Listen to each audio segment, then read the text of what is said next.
नमस्कार। कोटि वास्तु में आपका स्वागत है। सभी दिशाओं में ईशान्य दिशा को अत्यंत पवित्र और शुभ माना गया है।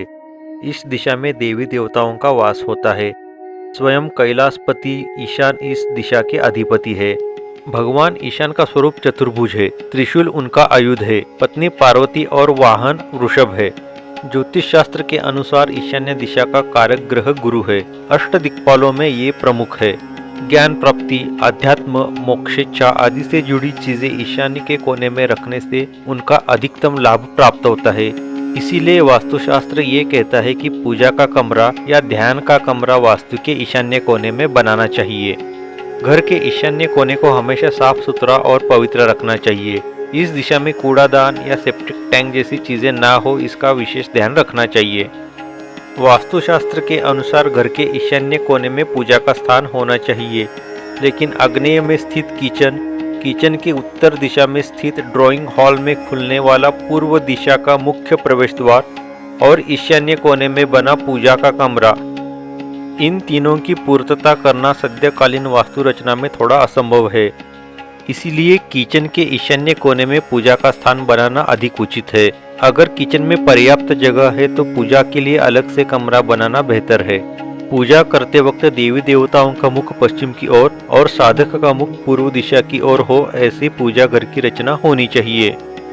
अगर किसी कारणवश घर के ईशान्य कोने में पूजा स्थान बनाना असंभव है तो वहां पर अपने इष्ट देवता की तस्वीर लगाकर सुबह शाम धूप और दीप अवश्य जलाए। ऐसा करने से ईशान्य दिशा का ज्यादा से ज्यादा लाभ प्राप्त होता है। अगर ऐसा करना भी असंभव है तो ईशान्य दिशा का पावित्र्य बनाए रखे। वहां पर जूते या चप्पल, कूड़ादान आदि चीजें ना रखे। घर में ईशान्य कोने में अगर टॉयलेट बना है तो यह एक गंभीर वास्तु दोष है। किसी जानकार व्यक्ति को दिखाकर इस दोष का निवारण अवश्य करें। अब देखते हैं घर में नित्य पूजा में कौन से देवी देवताओं का समावेश होना चाहिए।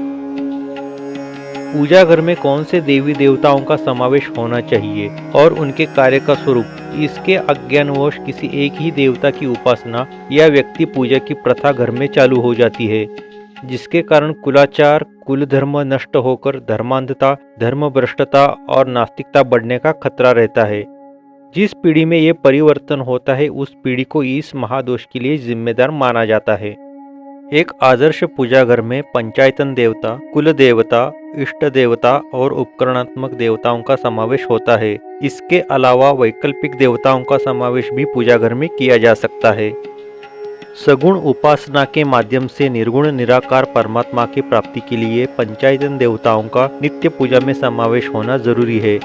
पंचायतन देवताओं में गणेश, सूर्य स्फटिक, सुवर्णमुखी देवी, शिव बाणलिंग और विष्णु शालिग्राम का समावेश होता है।